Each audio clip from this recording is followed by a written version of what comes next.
হয়ে গেছে, আমি কি ফ্রেন্ড হিসেবে কথা বলতে পারি না তা বলতেছি না। পরে আস্তে আস্তে অনেক সময় লাগলো, প্রায় 10-15 মিনিট কথা বললাম। পরে কথা বলতে বলতে এর ভিতরে লাইনে আনলাম ওরে। পরে দিনকার ডিউটি শেষ করে কথা বলা শুরু করলাম।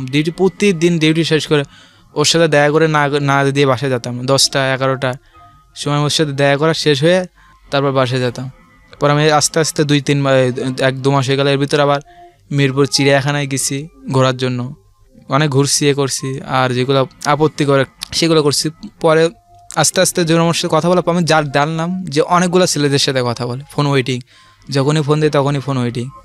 এই করে তো পাগলামি শুরু করে দিচ্ছি। আমি কোনোদিন কখনো হাত কাটি নেই, কান্দাকারি করতাম। তখনও সত্যি ভালোবাসা কিছু বুঝতাম না, এখন যেটা মনে হয়। ওই তখন কান্দাকারি করতাম আর কথা বলতাম, আর কেউ কথা বললে খুব কান্দাকারি করতাম। পরে একদিন হাত মাথাও কাটছি ওর জন্য, যখন কারোর জন্য হাত কাটিনি ওর জন্য হাতেও কাটছি, কেটে তো অবস্থা। পরে ওর জন্য আস্তে তো অবিশ্বাস করতে লাগলাম। আমি একদম ট্রাই করলাম যে আমার বড় ভাই একটাকে নাম্বার দিয়েছি। পরে নাম্বার দিয়েছি, ওই একবার কথা বলছি। ওর একটা গুণ খারাপ ছিল, ওর যার সাথে কথা বলবে এই মুহূর্তে নাম্বার দিয়ে যদি কেউ ফোন দেয় ওর সাথে সাথে ওর ফোনের ছবি যা ছিল সব তার ফোনে দিয়ে দেয়। এগুলো দেখলে আমার আর ভালো মন উঠে গেছে। তখনই আমি ওর সাথে চিন্তা করলাম যে ওর জীবনে নষ্ট করে ফেলবো, যে আমার জীবনে করছে ওর। পরে আস্তে আস্তে ওর সাথে কথা বলতাম। এর ভিতরে আরেকটা মেয়ের সাথে আবার সম্পর্ক, একসাথে কিন্তু 2-3টা। এর সাথেও কথা বলতে আছে, যখন ও ফোন দেয় তখন কার সাথে কথা বলতেছো? হ্যাঁ আমি স্যারের সাথে কথা বলতেছি, আমার বন্ধুর সাথে কথা বলতে, মিথ্যে কথা বলতাম। কিন্তু 7 নম্বর একটাই কি সমস্যা, পোলাপান খারাপ। রাস্তা দিয়ে যদি কাউকে নিয়ে যান তাহলে এই ফিটিং দেওয়ার জন্য পোলাপানে করে পিছনে ঘরে, সামনে কিছু দেয় কী হয় তোর, যদি বলে যে গার্লফ্রেন্ড বা আমার তখন বলে না, এ করে ঠাস করে কয়েকটা চড় মেরে দেবে। আমি এখন কোনোদিন ফিটিংয়ে পড়ি নাই এরকম, কিন্তু অনেক ভয়ে ভয়ে চলতাম, কিন্তু ভয় নেই। তারপর আমি ওকে নিয়ে রাস্তা দিয়ে হাত ধরে ঘোরাঘুরি এটা করতাম। আপনার প্ল্যান কি ছিল এই মেয়েটার ক্ষেত্রে? আমার কষ্ট ছিল ওরে বিয়ে করবো এরকম, ওরে ভালো লেগেছে, এত সুন্দর একটা মেয়ে, সুন্দর ছিল অনেক, ওরে বিয়ে করবো এরকম। পাগল হয়ে গেছে ওরে দিকে, ও যেদিন দিকে পাগল হয়ে গেছে এরকম। তারপর পরে কথা বললাম আস্তে আস্তে ওরকম। ওর সাথে আমার প্রায় 2-3 মাস করে এরকম সম্পর্কের বয়স হয়ে গেল। এর ভিতরে অনেকগুলো আরও একটা ছিল ওই হাউসের ভিতরে আরেকটা মেয়ে, যে 3 তলা আরেকটা মেয়ে আছে, পরে তার সাথেও সম্পর্ক করছি এরকম কথা বলতে। আর ওই গার্মেন্টসের ভিতরে ঝাড়ে দেখতাম রাস্তা দিয়ে গাড়ি নিয়ে যেতাম, আর যদি কেউ সামনে দিয়ে কোনো 2-3টা মেয়ে আসতো পরে গাড়িটা নিয়ে ওর দিকে চলে যেতাম, গিয়ে পরে ওই করতাম আর কথা বলতাম, রাস্তা দিয়ে যেতাম, আপু নাম্বারটা কি দেওয়া যাবে, এরকম খুব করতাম। আর যেই মেয়ে দেখতাম, যেই মেয়ে আমার সাথে একটু কথা বলার জন্য, তা আমি তার নাম্বার নিয়ে নিতাম এরকম, শুধু কথা বলা সম্পর্ক করবো এটা করবো। কিন্তু ওর মনে করছিলাম যে ওরেই বিয়ে করবো, কিন্তু তার সম্পর্কে আসতে জানলাম ওই বড়ো ভাইকে নাম্বার দিয়েছি। পরে ও কথা বলতে একদিনে কথা বললো, ওই দিনে দেখা করলো। পরে ওই দিনে আমার অনেক, আমি জানি না ওনার মতন কেউ আসে কিনা, মানে একটা মেয়ের সাথে 5 মিনিট কথা বললি সে মেয়ে দেখবার পাগলই, যে আমার চেয়েও অনেক ডেঞ্জারাস, আমার চেয়েও অনেক সুন্দর দেখতে অনেক। আর কথা বলছি, পরে ওর দিন কথা বলে উনি তো যেটা বলবো আপত্তিকর একটা কাজ, যে কথা যেটা উনি সেটা ওর সাথে করছে, ভিডিও করে রাখছে। পরে আমাকে দেখাচ্ছে, পরে আস্তে আস্তে বলে গেলাম। পরে আমার জীবনে এমনিতে অনেক মেয়ে আছে, কিন্তু তারপর একটা আমার ওই পোলাপানদের সাথে অনেক বন্ধুত্ব হয়ে গেল। আমার চাকরির বয়স যখন 3 মাস হয়ে গেছে, পরে ওর সাথে যখন 3 মাস চাকরির বয়স হয়ে গেছে, পরে আমি আরেকটা মেয়ের নাম্বার নিয়েছি। আমার একটা বন্ধু বলতেছে যে একদিন শুক্রবারের দিন, সেদিন আমাকে বলতেছে যে বন্ধু এই বাসায় 2টা মেয়ে আছে অনেক সুন্দর। পরে আমি বললাম যে ঠিক আছে সুন্দর মেয়ে আমাকে দেখাইস। পরে ঠিক আছে, আমি ঘুরঘুর করতেছি সকাল থেকে অনেক দুপুর পর্যন্ত ঘুরতেছি, কিন্তু ওরা দেখতে পাই না মেয়েকে, ঘুরতেছি। পরে মেয়ের মা বেরিয়েছে। পরে আমি ওরা ভয় না পেয়ে বললাম যে আমি মেয়ের মাকে গিয়ে ডাইরেক্ট গিয়ে বলতেছি যে আন্টি এ বাসায় একটা মেয়ে আছে, একটু ডেকে দেবেন। তা উনি আমার মুখের দিকে তাকায় আর একটা বলতেছে কোন মেয়ে, এখানে তো মেয়ে 2টা আছে, একটা সুন্দর মতো আর একটা মোটা মতো আর একটা চিকনা মতো। তা আমি আবার চিন্তা করে দিলাম যে করলে একটা মোটা দিকেই মতো প্রেম করি। ওকে, বললাম যে একটু মোটা মতো ওইটা। পরে ও আন্টি বলতেছে যে আমার ছোটো মেয়ে।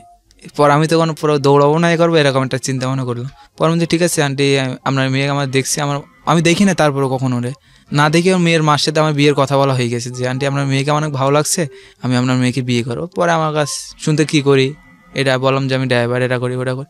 পরে উনি গুরুত্ব দেয় না অতটাও, যে বলছে এগুলো। পরের দিন আবার ওই দিন চলে গেল, কিন্তু ওই দিনে আবার দেখছিলাম। পরে আন্টির সাথে কথা বলার পরে যখন সন্ধে হয়ে গেছে, তখন মানে 7টা বা 8টা বাজে, তখনই ওই মেয়ে ওর বড় বোনের বাসায় যাবে, ওর পাশে থাকে। পরে আমি রাস্তা দিয়ে ওকে দেখার পরে আমার অনেক ভালো লেগে গেছে যে এত সুন্দর একটা মেয়ে। এ করে আমি ওকে দেখার পরে চিন্তা করেছি যে আমি ওকেই বিয়ে করব। পরে এরা বাদ হয়ে গেছে। পরে এর সাথে কথা বলা শুরু করলাম।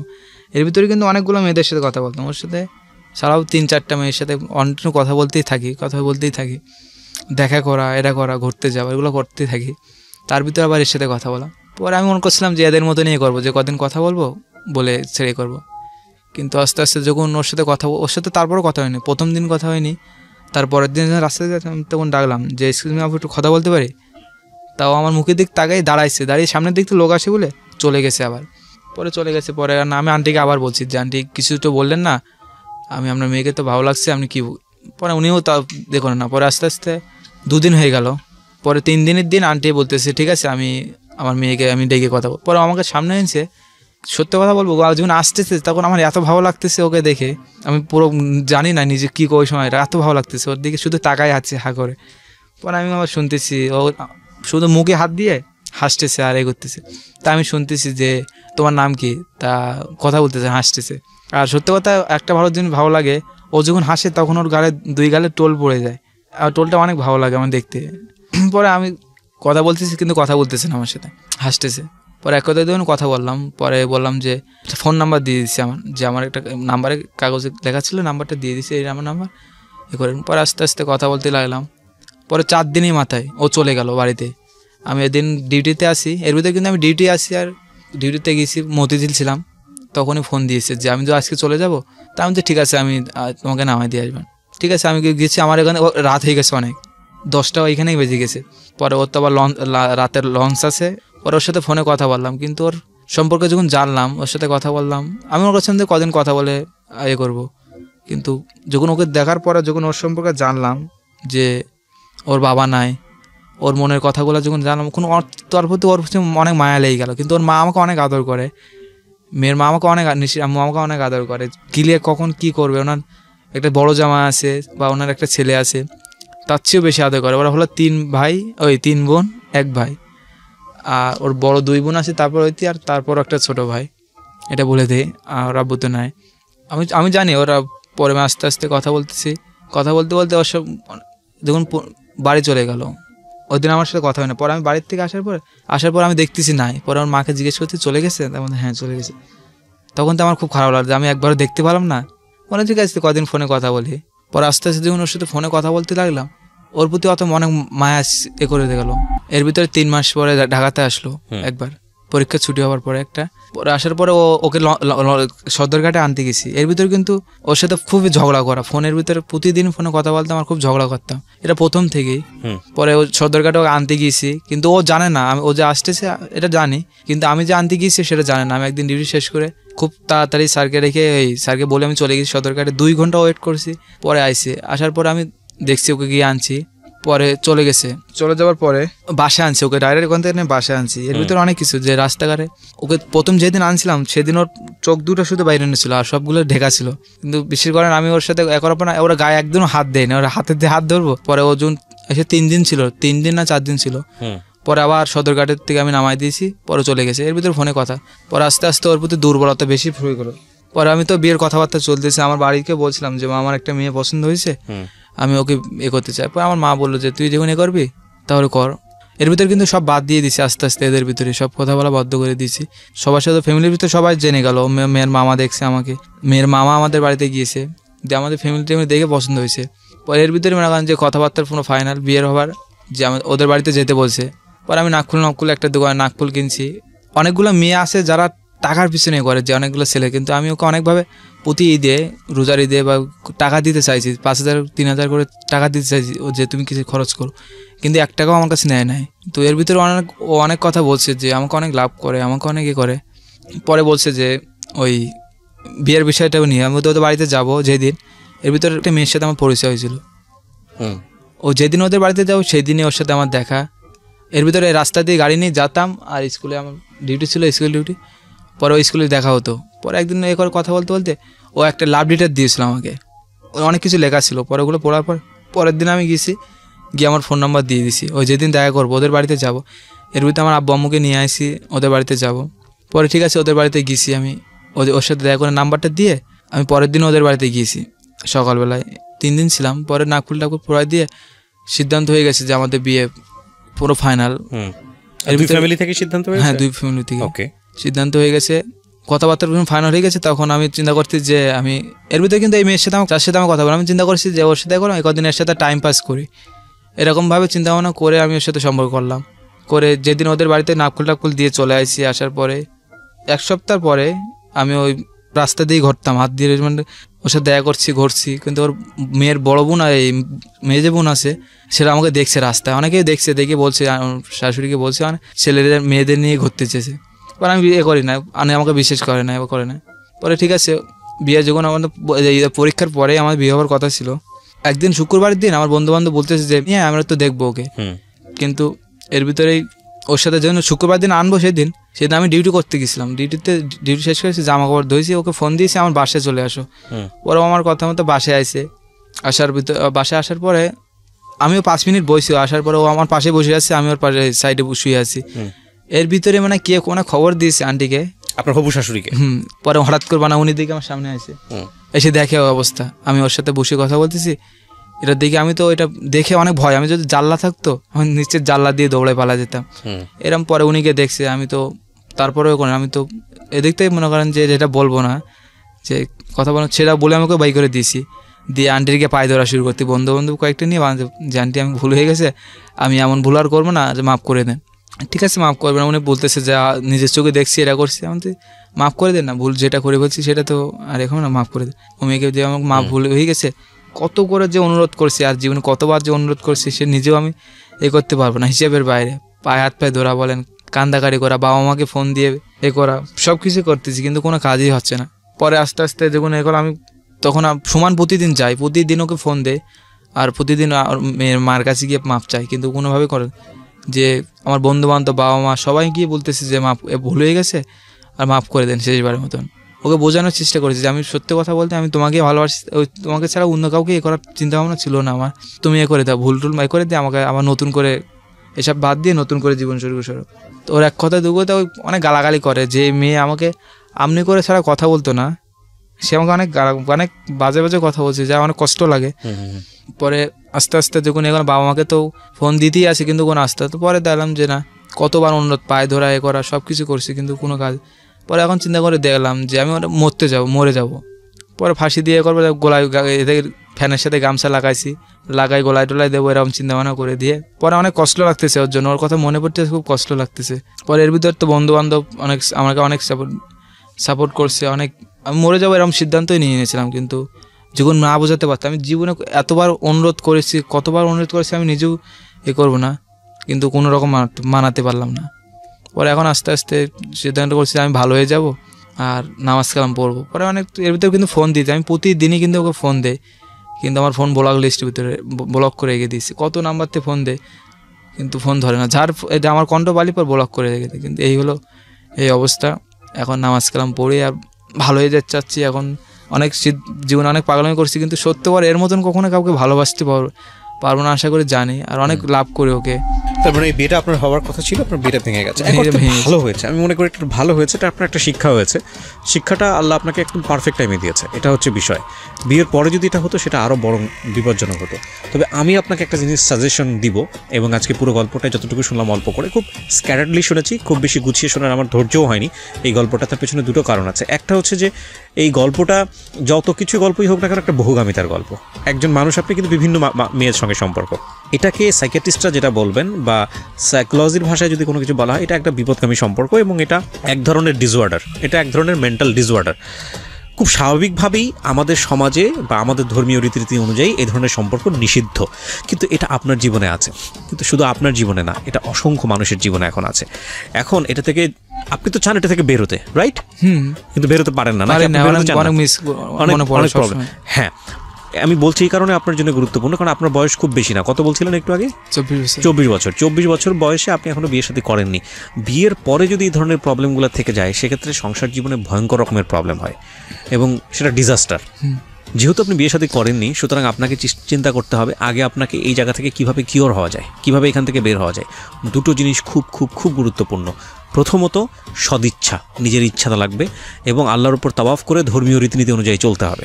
ধর্মজ্ঞান এ ব্যাপারে খুবই জরুরি, নাম্বার 1। অ্যান্ড নাম্বার টু হচ্ছে আপনি একজন সাইকিয়াট্রিস্টের কাছে যান, মনোবিজ্ঞানীর কাছে যান। মনোবিজ্ঞানী বা ডাক্তার, আপনি যেহেতু নিজে পয়সা রোজগার করেন, 200-500 টাকা ভিজিট দিয়ে একজন ডাক্তারের কাছে যাওয়া এটা তেমন কোনো ডিফিকাল্ট কোনো কিছু না আপনার জন্য। আপনার এলাকার লোক ডাক্তারের কাছে যান, গিয়ে ওনাকে প্রবলেমগুলো খুলে বলেন যে আমি কেন একজন মানুষে আমি স্থিতি হতে পারি না, যে কোনো একটা সুন্দর মেয়ে দেখলে আমি তার প্রতি ফল ইন হয়ে যাই, এটা থেকে বের হওয়ার উপায়টা কি, সে আপনাকে বোঝাবে, খুব সুন্দর করে বোঝাবে। এবং এই ফল ইন হওয়ার যে আপনি সুযোগটা নিতে পারেন তার পিছনের কারণটা হচ্ছে আপনার চেহারা। আপনাকে দেখে কেউ মনে করবে না আপনি গাড়ি চালান, আপনাকে দেখে কেউ মনে করবেন না যে আপনি লেখাপড়া বেশি দূর করেন নাই, আপনি এটাকে সুযোগ হিসেবে নিয়েছেন। সুযোগ হিসেবে নিয়ে আপনি খুব সহজেই একটা মেয়ের কাছে জায়গা তৈরি করতে পারেন। এবং এই জায়গাটা তৈরি করাটা যেহেতু আপনি সুযোগ হিসেবে নিয়েছেন, সুতরাং আপনি যেহেতু এক্সেসটা পান, আপনি ইজিলি এটাকে এক্সারসাইজ করছেন, এবং যেটা আপনার জীবনে বিপদ হয়ে দেখা দিয়েছে। ভালো হয়েছে বিয়ে ভেঙে গেছে, বিয়ের পরে যদি ধরা পড়তো তাহলে আরও বিপদ হতো। তবে এটা থেকে যদি আপনি শিক্ষা না নেন তাহলে আপনার জীবনে বিপদ অবিসম্ভাবী এবং আসবেই আসবে, এ ব্যাপারে নিশ্চিত থাকেন আপনি। প্রিয় শ্রোতা, আমরা সবসময় যে কথাটা বলি যে একজনের ভুল হাজার জনের শিক্ষা হোক। এই যে গল্পটা উনি বললো এখানে, খুব ভেঙে চুরে বলেছে, খুব বেশি গোছানো না। এই গল্প থেকে আমরা কি শিখব? এই গল্প থেকে পরিণতি জায়গাটা তেমন একটা শক্ত না, কিন্তু এই ধরনের গল্প একটা মানুষের জীবনকে হেল করে দেয়, একটা মানুষের জীবনকে নরক বানিয়ে দেয়। ওকে প্রিয় শ্রোতা, আমরা এখানেই শেষ করছি ইব্রাহিমের জীবনের সিক্রেটস। তবে আমাদের অনুষ্ঠান শেষ হচ্ছে না, আমরা আরেকজনকে সুযোগ দেব একটু পরেই। আমার নাম মোহাম্মদ রায়হান। বয়স কত? 22 বছর। জন্ম জেলা কোথায়? জন্ম ঢাকাতেই। ঢাকাতেই আপনি বেড়ে উঠেছেন, ঠিক আছে। এখানে একটা বিষয় বলে রাখি, অনেকগুলো বিষয় আজকে এখানে আমরা হাইড করব। মূল গল্পটা এবং যেভাবে উপস্থাপন করলে আপনাদের বুঝতে সব সুবিধা হয় সেভাবেই আমরা করব। আমাদের গল্পের মূল বিষয়বস্তুটাই সবসময় অনুষ্ঠানে ফোকাসড থাকে, আজকেও তাই হবে। তবে সচেতনভাবেই আমরা চেষ্টা করব যাতে করে ওর পরিচয় কোনোভাবে রিভিল না হয়। সুতরাং সেদিক থেকে আমরা অনেক কিছুই আজকে ওর পরিচয় জায়গাগুলো হাইড করব, এবং সেটা আমরা বলেই নিচ্ছি। এবং সেটা কেন করছি সেটা আপনারা বুঝতেই পারবেন, গল্পটা শুনলেই বুঝতে পারবেন। তো রায়হান, আমরা শুরু করি যেখান থেকে আপনি বলতে চান। প্রথমে ব্যাকগ্রাউন্ডে থাকি, তারপরে অপরাধের ধরন এবং তারপর পরিণতি। জি জি। আমার মানে ফ্যামিলিটা অনেক ভালো, একটু ধার্মিক ফ্যামিলি ছিল। জি। ওই ফ্যামিলিতে আমি জন্মগ্রহণ করি। কয় ভাই কয় বোন? আমরা 2 ভাই 1 বোন। 2 ভাই 1 বোন। আপনি কি বড় সবার? জি, আমি সবার বড়। হ্যাঁ। তারপর প্রথম আর কি আমাকে প্রথম মাদ্রাসা বা মানে আমার এডুকেশন লেভেল থেকে আর কি শুরু করতে। জি শিওর, নিজের মতো করে আমাকে প্রথমত মাদ্রাসায় ভর্তি করানো হয় ক্লাস 1, 2, 3 এরকম পড়ার পরে। তারপর আমাকে হেফজখানায় দেওয়া হয় কোরআনের হাফেজ করার জন্য। জি কোরআনের। তারপর হেফজ শেষ করার পরে, হেফজ শেষ করতে প্রায় 3 বছর মতো লেগেছিল। হেফজ শেষ করার পরে আমি মানে হেফজর মাঝখানে আমি 5-এ পরীক্ষা দিই। 5-এ পরীক্ষা দেওয়ার সময় তখন বাসায় ছিলাম। বাসায় ওই সময় আর কি আমি একটা ফেসবুক আইডি ছিল। তারপর আবার হেফজখানায় চলে যাই, হেফজখানায় হেফজ শেষ হয়। হওয়ার পরে তারপর আমি মানে হেফজখানা থেকে বের হই একবারে পরিপূর্ণ হয়ে। কত বছর লাগে আপনার কমপ্লিট করতে? 3 বছর। 3 বছর লাগে। ওকে। তারপর বের হওয়ার পরে তারপর আর কি আমি ওই সময় আমার হেফজখানায় থাকতে আর কি আমার জীবনটা এরকম ছিল যে আমি দুনিয়া সম্পর্কে বা আশেপাশে কি নাকি এইগুলো সম্পর্কে আর কি জানতাম না আমি। ঠিক আছে, এভরিথিং মানে যা ছিল মানে আশেপাশে কিছুই জানতাম না যে এরকম হতে পারে দুনিয়া, বা এরকম একটা বন্দি জীবনের মতো আর কি। ওইখান থেকে বের হই। বের হওয়ার পরে তারপর এরকম আমাদের এলাকায় একটা এলাকা থেকে একটু দূরে একটা মেয়েকে আমার পছন্দ হয়। মানে মেয়েকে পছন্দ হয়, কিন্তু এই অনুভূতিটা যে কিসের অনুভূতি বা এগুলা আর কি আমার ওরকম ধারণা ছিল না। যাই হোক পছন্দ হয়। পরে মেয়েটা ছিল আবার ওইখানকার একটা বড় নেতা আর কি, নেতার মেয়ে। আচ্ছা, আপনি মাদ্রাসা থাকা অবস্থায়? এটা না, মাদ্রাসা থেকে বের হওয়ার পরে। তখন আপনি ওই সময় আমি মাদ্রাসায় পড়তাম। আচ্ছা, মানে আলিয়া মাদ্রাসায় আর কি। ও, তখন আপনি আলিয়া মাদ্রাসায় পড়ছেন? আচ্ছা, ক্লাস 6-এ। ওকে। তারপর এরকম পছন্দ হওয়ার পরে আমি মানে এটা আর কি তার কাছে প্রকাশ করব কিভাবে যে তাকে পছন্দ, বা এরকম কিছু আমি আর কি সিদ্ধান্ত নিতে পারছি কিভাবে আর কি প্রকাশ করব। তারপর যাই হোক কোনো এক ব্যবস্থা করে তারপর ওর সামনে যাই আর কি। ওর বের হওয়ার পরে যাই। তারপর যে কিভাবে যে প্রপোজ করতে হয় বা নিজের অনুভূতিটা উপস্থাপন করতে হয় এটা আর কি আমি বুঝতাম না। তারপর আমি নিজের মতো করে উপস্থাপন করি আর কি। তখন আপনার বয়স কত? তখন আমার বয়স প্রায় 13-14 এরকম। 13-14। আর মেয়েটার বয়স? মেয়েটার বয়সও এরকম। তো মেয়েটার সঙ্গে আপনার পরিচয়টা কি একই এলাকায় থাকতেন না?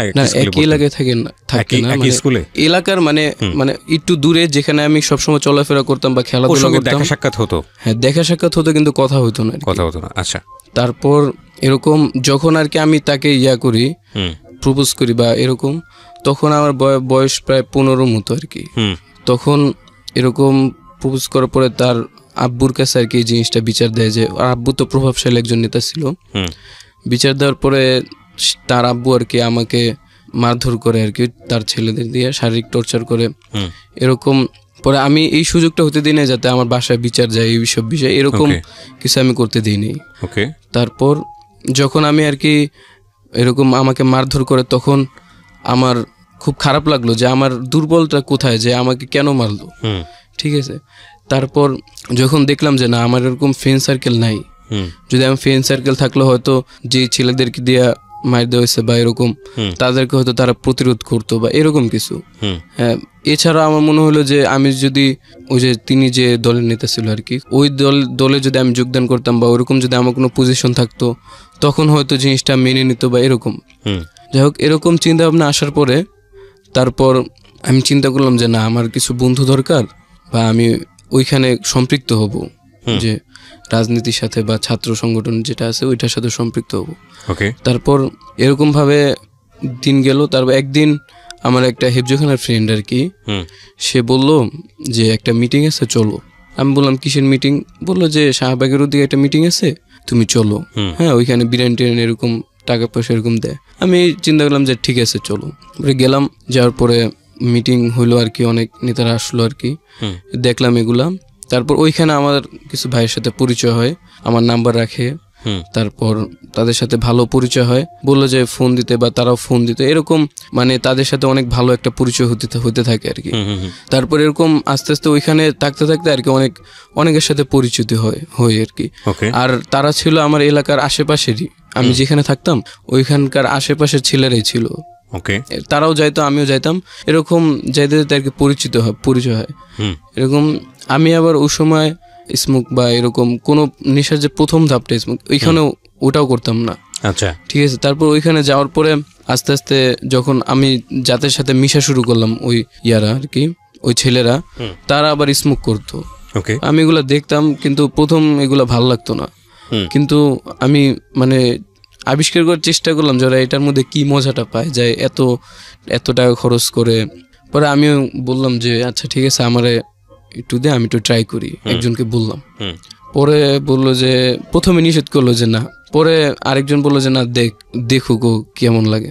পরে প্রথম যখন এরকম ইয়াটা মানে সিগারেটটা টান দিলাম তখন আর কি আমার মানে কাশি আসলো, বা প্রথম অনুভূতির যেটা আর কি, মানে ওটা নিতে পারলাম না। পরে চিন্তা করলাম যে না ভালো লাগে না। পরে এর মধ্যে আবার আর কি আমি প্রচুর পরিমাণে হিন্দি মুভি বা এইসব দেখতাম। আমার ওই সময় যেহেতু আমার ব্রেনটা ওই সময় ক্লিয়ার ছিল, ওই সময় আমার ধ্যান ধারণা এরকম হয়েছিল যে না একটা মেয়ে যখন প্রেমে ছেঁকা দেয় বা এরকম যখন একটা মেয়ে ছেড়ে চলে যায় তখন হয়তো নেশা করতে হয়, মদ খেতে হয়, এরকম একটা ধ্যান ধারণা হয়ে গেল। যে যেমন আর কি আমাদের বাংলাদেশে হয় কিনা বা হিন্দি মুভি যেগুলো আছে এগুলোর মধ্যে আমরা দেখি যে এরকম ছেড়ে গেলে আর কি মাদক নেয়, মানে মদ নেয়, তার মদ খায়, এরকম আর কি। আমার ধ্যান ধারণা আমাকে তো এরকম ছেড়ে চলে গেল, হ্যাঁ, বা আমাকে এরকম ইয়া করলো, আমার অ্যাকসেপ্ট করলো না আমার প্রপোজটা, তাহলে হয়তো আমার এরকম করা উচিত। আপনার প্রপোজটা অ্যাকসেপ্ট করে নাই মেয়েটা? না, এই কারণে হয়তো আমার ধারণাটা এরকম ছিল যে হয়তো এরকম করা লাগে। এই কারণে আমি বললাম যে ঠিক, আমি চিন্তা করলাম যে না আমি সিগারেট খাবো, এরকম করব, ঠিক আছে। তারপর ওই যে ওরকম প্রথম খাইলাম, খাওয়ার পরে ওরকম ভালো লাগতো না যে কি জিনিস এগুলা। তারপর আস্তে আস্তে ওদের সাথে মিশতে মিশতে জিনিসটা কন্টিনিউ হয়ে গেল, আস্তে আস্তে এটা আমি ইয়ে করলাম, অ্যাডজাস্ট করে নিলাম। তারপর কন্টিনিউ হয়ে গেল, প্রতিদিন খাইতাম। পরে দেখতাম যে আমাকে বসায় রেখে ওরা জানি একটা মানে চিপা গুলি আছে না, এইসব জায়গায় যাইতো। হ্যাঁ, যাওয়ার পরে দেখতাম যে ওইখানে সিগারেটই খাইতো। আমি বললাম যে আচ্ছা আমার সাথে খা বা ওইখানে দূরে যায় খা, সমস্যা কি? পরে কয় যে না এটা সিগারেট না, এটা অন্য একটা জিনিস। পরে আমি চিন্তা করলাম একই দেখতে আবার এটা আবার কি জিনিস হইতে পারে, ঠিক আছে। তারপর আমিও একদিন গেলাম যে চল তোরা কই যাস, পরে কয় না তুই এটা নিতে পারবি না। আমি কি জিনিসটা কি বল? পরে কয় এটা হলো গাঁজা। মানে ওরা আর কি বলতো আর কি উইড বলতো বা এরকম অনেকে অনেক কথা বলে আর কি, এটার কথা বললো যে এটা গাঁজা আর কি। তারপর আমি বললাম এটা আবার কি জিনিস? পরে ওরা বললো যে হ্যাঁ তুই দূরে যা, আমরা এটা খাই আসতেছি। পরে আমি বললাম যে না আমার একটু দে, আমি একটু খাই দিই। পরে বললো যে না না না, পরে নিষেধ করে দিল আর কি। পরে একদিন আমরা নারায়ণগঞ্জের দিয়ে গেলাম, নারায়ণগঞ্জের এখানে যাওয়ার পরে ওইখানে আর কি অনেক ছেলেরা ছিল, অনেক বড় ভাইরা ছিল। তারপর দেখি যে একটা পুরাতন ঘর, ওইখানে সবাই ওরকম সিগারেটের মধ্যে ওইটা আর কি খাইতেছে। আমি তো বুঝলাম যে এটা কি আসলে। পরে আমি আমাকেও একটা দিল, পরে আমি খাইলাম। খাওয়ার পরে দেখলাম যে এরকম খুবই খারাপ, মাথা টাথা সব ঘুরাইতেছে, এরকম একটা অবস্থা, এরকম একটা সিচুয়েশন। তারপরে এরকম ওই গাঁজাটাও আর কি শুরু হয়ে গেল যে না ভালোই তো লাগে, হ্যাঁ কেমন। পরে আবার এটা খাইলে আবার খিদে লাগে, এরকম আস্তে আস্তে এটাও শুরু হয়ে গেল গাঁজা। তারপর এইভাবে ওরা আর কি গাঁজাও খাইতো, ইয়াবাও খাইতো। পরে দেখলাম যে আগুন দিয়ে কি জানি করে, ওইখানেও সম্পৃক্ত হয়ে গেলাম আস্তে আস্তে ওইরকমভাবে। হ্যাঁ এরকম হয়তো ওই সময় আর কি আমরা যে করতাম, মিটিংয়ে যাইতাম, ওইখানে টাকা পয়সা হইতো, তো ওইখান থেকে আর কি আমাদের হয়ে যেত, আর এক্সট্রা টাকা লাগতো না। তারপর এক্সট্রাভাবে ওরকম কিছুই লাগতো না, ওইখানে বড় ভাইরাও দিত মাঝে মধ্যে। ঠিক আছে, এরকমভাবে চলার পরে এক সময় আর কি তাদের কাছ থেকে আমরা কোনো এক কারণে বিচ্ছিন্ন হয়ে গেলাম, যেই ইয়ার সাথে ছিলাম আর কি, ওইখান থেকে বিচ্ছিন্ন হয়ে গেলাম, আমরা কয়েকজন হওয়ার পরে। তারপরে এখন আমাদের টাকার সংকট দেখা দিল যে এখন আমরা টাকা জোগাড় করব কিভাবে। আমরা পুরোপুরি ইনভলভ হয়ে গেছি আর কি, গাঁজা ইয়াবার প্রতি পুরোপুরি ইনভলভ হয়ে গেছি। এখন আমাদের তো টাকার দরকার, কিভাবে টাকাটা জোগাড় করব। তারপর চিন্তা করতে লাগলাম যে কিভাবে। পরে একজন বলল যে আমি আজকে খাওয়াবো, একটা দিন ডেট এরকম ভাগ করে দিলাম। আমি আজকে খাওয়াবো। ওই সময় আর কি দোনোটাই হইতো, গাঁজা ইয়াবা দোনোটাই হইতো, একবারে কম আর কি ওই সময়। তবুও একটা অ্যাডিকশন ছিল আর কি। তারপর এরকম একজন বললো যে আমি এরকম ভাবে জোগাড় করছি। আমি বললাম কি, একজন আর কি নিয়ে আসলো টাকা। পরে আমি বললাম যে কেমনে জোগাড় হলো। পরে যে আমার আব্বু এরকম টাকা রাখছিল অমুক জায়গায়, আমি ওইখান থেকে নিয়ে আসছি না বললাম। পরে এখন এরকম সবাই এরকম করা শুরু করলো, যে এরকম বাসা থেকে নেওয়া শুরু করলো। পরে আমি ওইরকম ভাবে ট্রাই করতাম নেওয়ার ট্রাই করতাম না, কিন্তু এক সময় একটা সিচুয়েশন আসলো যে এখন আমারও নিতে হবে। ওরা যেরকম ভাবে বাসা থেকে নেয় না বুইলাও যেরকম ভাবে নেয়, আমারও নেওয়া লাগবে। তারপর আমি নেওয়া শুরু করলাম, বাসা থেকে নিতাম, এমনভাবে নিতাম যে যেগুলা গোনা টাকা সেগুলা নিতাম না। গোনা টাকা দেখলে বুঝা যায় একটু ভাঁজ করে রাখা হয়, আর যেগুলা গোনা টাকা না ওইখান থেকে নিতাম, যেগুলো আর কি গোনা টাকা না ওইখান থেকে নিতাম। আর বাসার ফ্যামিলিকে বুঝতো না যে ওইখান থেকে টাকা সরানো হয়েছে, এরকম যাতে একটা আবার যে একটা ট্যাবলেট বা 2টা ট্যাবলেট পাওয়া যায়, এরকম ওইরকম পরিমাণে টাকা নিতাম। নেওয়ার পরে এভাবে দিনকাল চলার পরে অন্য সবাই যারা ছিল তারা আর কি এরকম আস্তে আস্তে এক একজন আর কি বাসায় এরকম ধরে খেয়ে গেল যে ওরা টাকা নেয়। তখন আপনি কোন ক্লাসে? তখন আমি সম্ভবত ক্লাস 7 শেষের দিকে। তখন এরকম ওরা আর কি এক একজন করে আস্তে আস্তে ধরা খেলো যে ওরা টাকা নেয়। এখন আর কি টাকা ওদের নজরের সামনে রাখে না, দূরে রাখে, লুকিয়ে রাখে। এখন কেউ টাকা নিতে পারতেছে না। আমি পারতাম ওই সময়, কোনো এক কারণে হয়তো আমারও নেওয়া হয় নাই, ফ্যামিলিগত কিছু কারণে। তবে জানতো না যে আমি নিতাম, কোনো এক কারণে নেওয়া হয়নি। বা হয়তো এরকম হইতে পারে যে তারা টের পাইছে আর কি যে টাকা এখান থেকে সরানো হয়, কেউ বা আমি সরাই বা কেউ একজন সরাই, বা এরকম একটা কিছু টের পাওয়ার কারণে আমারও এই জিনিসটা নেওয়া বন্ধ হয়ে গেল, টাকাটা নেওয়া বন্ধ হয়ে গেল। তারপর আমিও টাকা নিতে পারতাম না। এখন আমি এখন আমাদের একবারে খুবই অবস্থা খারাপ। এখন কি করব চিন্তা ভাবনা করতে করতে তারপর চিন্তা করলাম যে আমরা যেহেতু অনেকজনই আছি, প্রায় 7-8 জনের মতো ছিলাম, তারপর আমরা চাইলেই এটা সংগ্রহ করতে পারি। এখন কিভাবে সংগ্রহ করব?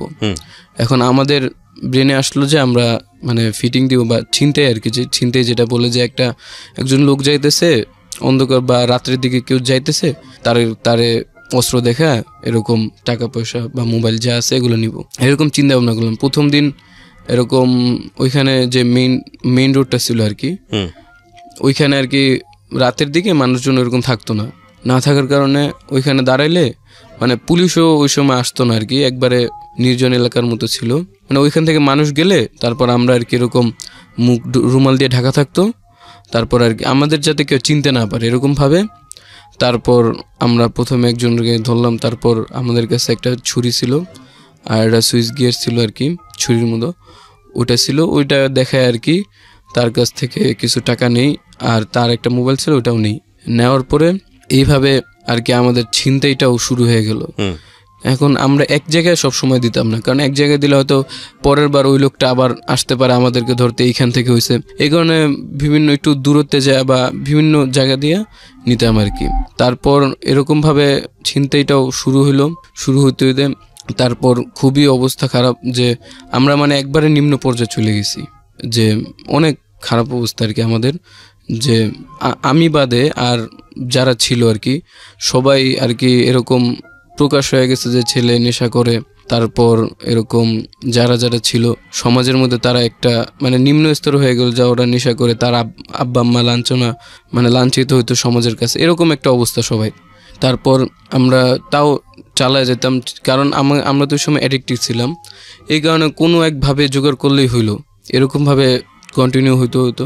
তারপর এক সময় আমার মধ্যে আর কি আমি যখন এগুলো করতাম তখন ভালো লাগতো, কিন্তু যখন করা শেষ মানে যখন একটা ইয়াবা খাইতাম বা গাঁজা খাইতাম, যখন খাইতাম তখন নিজের কাছে ভালো লাগতো যে না ভালো লাগতেছে, কিন্তু যখন খাওয়া শেষ বা এটার এফেক্টটা শেষ তখন আবার খারাপ লাগতো যে না এটা কেন করলাম। যখন খাইতাম তখন এটা মনে হতো না যে না আমি এরকম নেশা করতেছি, কিন্তু যখন খাওয়া শেষ তখন আর কি নিজের অনুশোচনা হইতো, অনুভূতি হইতো আর কেন খাইলাম এটা, নেক্সট টাইম আর খাবো না, হ্যাঁ নেক্সট টাইম আর খাবো না, এরকম হইতো। তারপর এগুলা চলতেই থাকলো। ওই সময় আমি ক্লাস 8 পরীক্ষা দিই।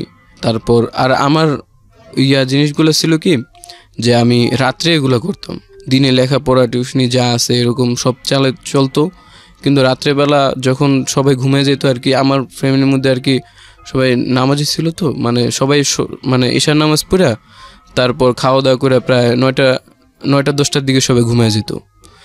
পরে আমি আর কি আমার বাসার চাবি আমার কাছে ছিল, তারপর আমি ওই চাবি নিয়ে বাইরে ওদেরকে ফোন দিতাম, পরে রাত্রেই সব কাজ করতাম, ঠিক আছে। এরকম প্রথম এই জিনিস এরকম হইতে তারপর যখন আর কি এরকম আমি রাত্রেবেলায় কাজগুলো করতাম তখন আর কি ফজর সময় উঠতে পারতাম না, তখন সবাই বলতো যে ও ফজর সময় উঠতে পারে না, কারণ সবাই একই সাথে তো ঘুমায়, কিন্তু রাত্রে কী হয় ঘুমায়। পরে আমি আর কি বলতাম যে আমার শরীর অসুস্থ, হ্যাঁ, বা এরকম খারাপ লাগতেছে, রাত্রেবেলা মাথা ব্যথা ছিল, এই কারণে আমি আর কি ঘুমাইতে পারিনি, কোনো ফজর সময় উঠতে পারি না, এরকম একটু সন্দেহ জাগতো। তখন আমি চিন্তা করলাম যে না রাত্রে এগুলো করা যাবে, তাহলে বাসায় সন্দেহ হবে, হ্যাঁ, তখন একটা সমস্যা হইতে পারে। তারপর রাত্রে আর এরকম করা বন্ধ করে দিলাম, যে যাতে আমি ফজর নামাজ পড়তে সবাই যাতে বুঝতে পারে যে না ঠিক আছে। একটা বিষয় হচ্ছে যে আপনি তো আপনার ফ্যামিলিকে ভয় পেয়ে আপনি এগুলো করছিলেন, যে এগুলো তাদেরকে আমি জানাবো না। জি, কিন্তু আপনি তো পবিত্র কোরআনের হাফেজ, মাশাআল্লাহ। আপনার জায়গা থেকে একটু ফিল হওয়া উচিত ছিল না যে আমি একজন দিনদার আলেম হব, আমার রাস্তাটা 8-10টা মানুষের মতো না, সেখানে আমি কিভাবে এগুলোর সাথে জড়াই যাই?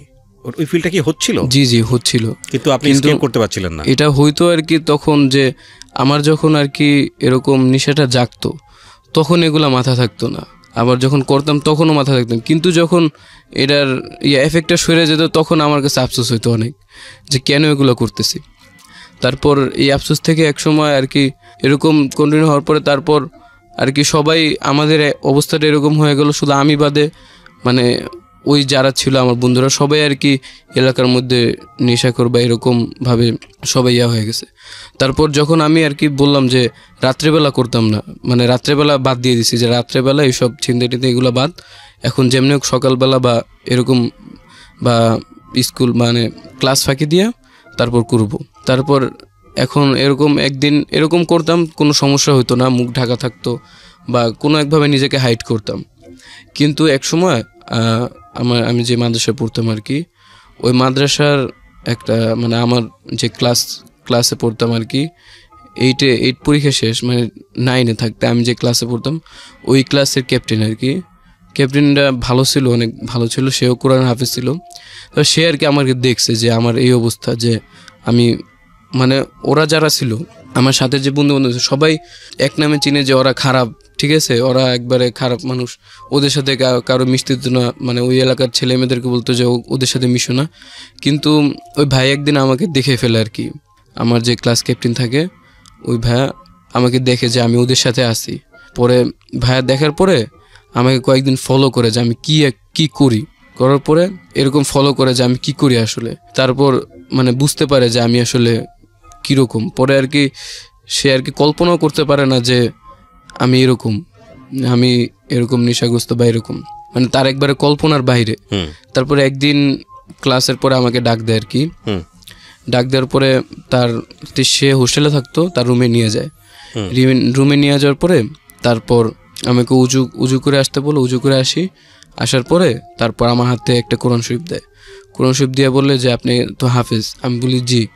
পরে বলে যে আমরা জানি এটা, হ্যাঁ, যে আপনি তো হাফেজ, এখন আপনি সত্যি করে বলেন যে আপনি আসলে সারাদিনটা কীরকমভাবে কাটান।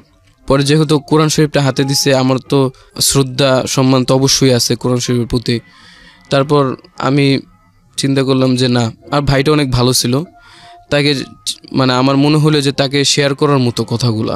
তারপর তাকে শেয়ার করলাম যে ভাইয়া এরকম এরকম, আমি তো এরকম একটা নেশার সাথে জড়ায় গেছি, বা আমার সব ডিটেলস বললাম। বলার পরে ভাইয়া আমাকে অনেকভাবে বুঝানোর পরে তারপর মানে সে আর কি আমার যে আমি তাকে বললাম যে আমি আসলে ছাড়তে চাই, কিন্তু ছাড়তে পারতেছি না। মানে যখন আর কি আমার নেশাটা উঠে বা যখন নেশা করতে মন চায়, তখন আমি আসলে এটা ছাড়তে পারি না, মানে আমার করতে মন চায়। আর যখন শেষ হয়ে যায়, মানে এফেক্টটা শেষ হয়ে যায়, তখন আবার আমার অনুশোচনা হয়। তারপর সে বুঝলো যে না, যদিও করি বিন্দু পরিমাণ হয়তো আমার ভিতরে এই অনুভূতিটা আছে যে এটা আমার করা উচিত না। সেই অনুভূতিটাকে কাজে লাগায় সে আমাকে আর কি অনেক ধরনের উপদেশ দিত। তারপর এরকমভাবে অনেকভাবে বুঝাইতো। তারপর আমার বাসায় আমি সে ভাইটা হাইড করছে যে আমি এরকম। তাই সে ভাইটা বললো যে লেখাপড়ার উন্নতির জন্য আমাকে হোস্টেলে দেওয়া দরকার। ঠিক আছে, আম্মু মানে আমার যেহেতু ক্লাস ক্যাপ্টেন, সবাই আর কি মেনে নিল যে না ঠিক আছে, ওই ছেলেটাও ভালো ছিল আর কি, যে ভাইয়া ভালো ছিল, সবাই মেনে নিল না ঠিক আছে, যেহেতু বলছে যে হোস্টেলে দেওয়া দরকার লেখাপড়ার উন্নতির জন্য, ঠিক আছে। পরে ওই ভাইয়ের কথা মতো আমাকে হোস্টেলে দেয়, মাদ্রাসা হোস্টেলে দেয়। সেখানে থেকে লেখাপড়া করি। তারপর সেই ভাইটা আর কি আমাকে সবসময় তার চোখে রাখতো। আর ওইখান থেকে আমার যে মোবাইল ছিল বা মানে অ্যান্ড্রয়েড সেট, এগুলো সব আর কি সরায় নেয়, যে আমি যাতে কারোর সাথে যোগাযোগ না করতে পারি। তারপর এরকমভাবে মানে আমার প্রথম খুবই খারাপ লাগতো, যে করতে মন চাইতো। পরে আর কি তখন ভাইয়া বলতো যে তোমার কি অনেক খারাপ লাগতেছে? আমি বলতাম জি। পরে ভাইয়া আমাকে নিজেই কিনে দিত, যে সিগারেট কিনে দিত, যে এটা খাও, একটা কিনে দিত সারাদিনে, এটা খাও, এটা খেয়ে থাকো, হ্যাঁ, আর অন্য কিছু খাইতে পারবো না। পরে আমি বললাম যে আচ্ছা ঠিক আছে। পরে প্রথম আর কি শরম পাইতাম যে কেমনে। তারপর প্রথম আর কি প্রথমে 2-3টা করে দিত, তারপর আস্তে আস্তে একটা করে দেয়। একটা করে দিতে মানে আমি দেখলাম যে না, আস্তে আস্তে আমি এটা ছাড়তে পারতেছি, বা মানে শুধু সিগারেটটা খাইতাম, আর কিছু খাইতাম না। বলতো যে শুধু এটা খাও, আর অন্য কিছু খাও না। পরে আমি বললাম যে আচ্ছা ঠিক আছে। পরে দিনে একটা করে সিগারেট খেতাম। খাওয়ার পরে বলে যে না, পরে একদিন বলে যে আর খাইতে পারবো না। পরে আমি বললাম যে কেন? পরে না, আর খেতে পারবো না। পরে তাও খুব খারাপ লাগতো। তারপর এরকম 2 দিন 3 দিনে একটা দিত, যে 2 দিন 3 দিন হওয়ার পরে একটা দিত। আর এই 2-3 দিন থাকার মানে যখন না খেয়ে থাকতাম, তখন আর খাইতেও মন চাইতো না, কি কারণে জানি। তাও এরকম হ্যাঁ। তারপর এরকম 2-3 দিন পর একটা, তারপর 1 সপ্তাহ পর একটা, এরকম ভাবে পরে আস্তে আস্তে সবগুলোই আর কি। পরে আর এখানে আবার জিনিসটা কি ছিল, আমি প্রতিদিন আর কি কোরআন শরীফ পড়তাম, 5 ওয়াক্ত নামাজ পড়তাম। তারপর যে সে আমাকে আর কি কোরআন শরীফের তাফসির করে শুনাইতো, এরকমভাবে অনেকভাবে আমাকে আর কি হেল্প করে ভাইয়া। তারপর এরকম আস্তে আস্তে আমি এগুলা আস্তে আস্তে একবারেই আইসা পড়ি, হ্যাঁ। আর ওইখানে সে ভাইয়া আমাকে সবসময় তার চোখে রাখতো। আমি কখনো বাইরে হতাম না, হোস্টেল থেকে বের হতে পারতাম না। শুধু হোস্টেল থেকে বের হয়ে মসজিদ থেকে বাসা, মানে হোস্টেল আর কি, এই সব সময় সে নিয়ে যেত, নিয়ে আসতো, এরকম। তারপর ভাইয়া আমাকে কিছু শারীরিক এক্সারসাইজ দিছিল আর কি, এগুলো করতাম, মানে ওটা যোগা টাইপের আর কি, এগুলো করতাম আর কি। এগুলো করতে করতে নিজের ভিতরে আর কি যোগা করতাম। এরকম করতে করতে আর কি নিজের ভিতরে একটা মানে মনোবলটা আরও দৃঢ় হয়, যে না আমি এগুলো আর করবোই না। তবে হঠাৎ একদিন মানে হোস্টেল ছুটি, মানে মাদ্রাসার ছুটি, হোস্টেল থাকে তো লাভ নেই।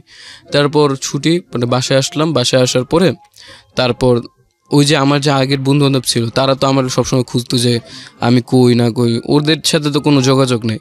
বাসায় আসার পরে তারপর যখন ফোনটা চালু করলাম, কিছুক্ষণ পরে আমার মোবাইলে একটা কল আসলো, হ্যাঁ। তারপর কল আসার পরে তারপর আমি দেখলাম যে পরিচিত নাম্বার, আমার ফ্রেন্ডরা ফোন দিছে, ফোন ধরলাম, ধরার পরে বললো যে কি অবস্থা তোর, তুই কই, এইসব। পরে বললাম যে আচ্ছা ঠিক আছে, মানে ওরা বললো যে মিট করতে, দেখা করতে। আমি বললাম আচ্ছা ঠিক আছে, আমি আসতেছি। পরে দেখা করতে গেলাম, যাওয়ার পরে দেখলাম যে ওদের খুবই খারাপ অবস্থা। মানে আমি এতদিন যেইখানে ছিলাম তখন আর কি আমার জিনিসটা অনুভূতিটা হলো যে আমি কোন লেভেলে মানুষ বা ওরা কোনখানে আর কি, মানে সামাজিক দিক থেকে যে পার্থক্যটা, এটা আমি বুঝতে পারলাম যে এতদিনে বুঝতে পারছি যে তাদের মধ্যে আর আমাদের মধ্যে যে কি পার্থক্যটা। ঠিক আছে, তারপর দেখলাম যে ওরা কীরকম একটা অবস্থা। তারপর ওদেরকে আর কি বুঝাইলাম যে দেখো, মানে ভাই আমাকে যে টেকনিকে আর কি বুঝাইতো ওরকমভাবে আর কি বুঝাইলাম যে দেখো এরকম করো তো আমাদের ঠিক হচ্ছে না, এরকম তাদেরকে মানে এটার খারাপ দিকগুলা ফুটে তুলতাম। আরেকটা জিনিস ছিল কি, তখনও তো আপনি ড্রাগের মধ্যেই আছেন না? তখন নেই, লিভ আপ করেছেন। হ্যাঁ, আমি আর কি সবাইকে বুঝাইলাম যে এরকম, মানে ওই ভাই আমাকে যেভাবে বুঝাইতো কোরআন হাদিসের দিক থেকে, সামাজিক দিক থেকে, রাষ্ট্রীয় দিক থেকে, মানে অনেকভাবে বুঝাইতো আর কি। ওইরকম লেভেল থেকে তাদেরকে বুঝাইতাম, কিন্তু তারা আর কি ওরকম প্রথমত বুঝতো না জিনিসগুলা যে আসলে কি, কারণ তাদের তো ওরকমভাবে এরকম এডুকেশন ছিল না, এই কারণে আর কি বুঝতো না প্রথমত যে আমি কি বুঝাইতেছি, কিসের কথা বলতেছি, এগুলো আর কি বুঝতো না। এখন তাও যতটুকু চেষ্টা করলাম যে ওরকমভাবে বুঝানোর, দেখলাম যে বুঝতেছে না। তারপর আমি চিন্তা করলাম যে আমি নিজের ভাবে, আমি যেরকমভাবে তাদেরকে বুঝাইতে পারবো সেরকমভাবে বুঝাই, কারণ আমি তো তাদের সাথে মিশছি। তারা কোন দিকটা তাদের উইক, বা মানে মনের দিক থেকে কোন দিকটা উইক, কোন দিক দিয়ে আমি যেখান থেকে বললে তারা আর কি বুঝতে পারবে জিনিসটা। তারপর ওরকম তাদের ফ্যামিলিগত জিনিসগুলো নিয়ে বললাম যে তাদের এক একজনের ফ্যামিলি এরকম ছিল যে খুবই দরিদ্র টাইপের আর কি, খুব দরিদ্র বলতে মধ্যবিত্ত আর কি, মানে তাদের কারণে দরিদ্র হয়ে গেছে এরকম একটা অবস্থা। তাদের দিকেও বললাম যে তাদের মা বাবার কথা এবং তাদের ভাই বোনের কথাগুলো সব একবারে এরকমভাবে বললাম, আঙ্গুল দিয়ে দেখায় দিলাম আর কি জিনিসগুলো এরকম, যে তোমার কারণে আজকে তোমার ফ্যামিলির এরকম একটা অবস্থা, তারপর তোমার মা বাবার এরকম অবস্থা, সামাজিক থেকে তুমি এরকম। তারপর আমি এরকমভাবেও দেখাইলাম যে দেখো আমি এরকমভাবে চললে আমাকে কয়জনে সালাম দেয়, আর তোমরা এরকমভাবে চলো আর তোমাদেরকে কয়জনে কি রেজাল্টটা কি দাঁড়ালো? তাদের রেজাল্টটা দাঁড়ালো যে তারা প্রথমত এরকম বুঝতো না জিনিসগুলা। তারপর আমি চিন্তা করলাম যে না, সবাইকে একসাথে বোঝানো যাবে না, যে কোনো একজনকে আমি ওই ভাইয়ের মতো করে আমি লাইনে আনি। ঠিক আছে, তারপর একজন ছিল আর কি আমার ফ্রেন্ড, ওকে বললাম যে আচ্ছা তুমি আমার সাথে কথা, মানে ওর সাথে আর কি কন্টিনিউ যোগাযোগ করলাম। যোগাযোগ করার পরে তারপর মানে মাদ্রাসা খুললো আর কি, খোলার পরে ওই ভাইয়ের সাথে যোগাযোগ করলাম যে ভাই এরকম আমার সাথে। পরে ভাইয়া বললো যে আচ্ছা ঠিক আছে। পরে ভাই আর কি তার মতো করে বুঝাইলো জিনিসগুলা। তারপর তাকে আর কি সাজেস্ট করলো যে তুমি রিয়াবে ভর্তি হবে এরকম। তারপর সে তার কথা মতো আর কি, মানে ভাইয়া বুঝানোর কারণে খুব ভালো করে বুঝছে আর কি জিনিসগুলা, যে এরকম একটা অবস্থা, মানে তাদের অবস্থানটা কীরকম সমাজের দিক থেকে। মানে মেন কথা হলো তারা বুঝতোই না যে তাদের সামাজিক দিক থেকে তাদের অবস্থানটা কীরকম। এটা না বুঝার কারণে মানে তারা এরকম অতিরিক্ত সম্পৃক্ত হয়ে গেছে। তারপর তাদেরকে যখন মানে আমার যে একটা ফ্রেন্ড সিঙ্গেলি যাকে বুঝাইতেছি, তাকে এরকম বোঝানোর পরে তাকে রিয়াবে ভর্তি হওয়ার সাজেস্ট দিল, মানে রিয়াবে যাওয়ার। পরে ওইখানে আর কি একটা ভালো রিয়াব ছিল, ছোটোখাটো হলেও খুব ভালো আর কি। ওইখানে মানে ওই এলাকার আমাদের এলাকার ওইখানে একটা রিয়াব সেন্টারে তারা আর কি, তার সাথে আমার ভাই নিয়ে গেল, ওই যে ভাইয়ের কারণে আর কি আমি এরকম। তারপর ওই ভাই নিয়ে গেলো আর কি, নিয়ে যাওয়ার পরে তারপর ওই রিয়াব সেন্টারে মানে ওই তার পরিচিত ছিল লোকগুলা, তারপর তাদের সাথে পরিচিত করা, তারপর ওইখানে ভর্তি করালো ভাইয়ের নিজের টাকায়, মানে নিজের টাকা দিয়ে তার ওই যে আমার যে ফ্রেন্ড ছিল তাকে আর কি ভর্তি করালো, সব খরচ মানে ওই ভাইয়ের। ওকে। তারপর এরকমভাবে ও আর কি প্রায় 3-4 মাসের মতো ছিল, মানে আল্লাহর মতো একবারে আমার মতোই, মানে সব ওকে। কয় বছর আপনি এই ধরনের ড্রাগ নিয়েছেন? প্রায় 2.5 বছরের মতো। আপনার ফ্যামিলি জানতো বিষয়টা? না, একেবারেই জানতো না? এখন পর্যন্ত জানে না। এখন পর্যন্ত জানে না। ওকে, এটা খুব গুড নিউজ যে আপনি শেষ পর্যন্ত বের হয়ে আসতে পেরেছেন, নিজের ইচ্ছায় বের হয়ে আসতে পেরেছেন, এটা বিশাল গুড নিউজ।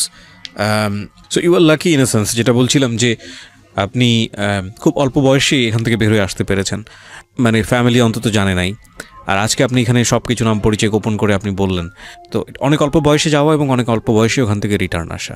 তো আজকে গল্পটা আপনি কেন বললেন এই খুব শর্টলি আমাদের লিসনারদের জন্য? এটা বলার কারণ হলো, আমি জানি না, হয়তো অনেকে মনে করে যে এই জিনিস থেকে বের হওয়া সম্ভব না,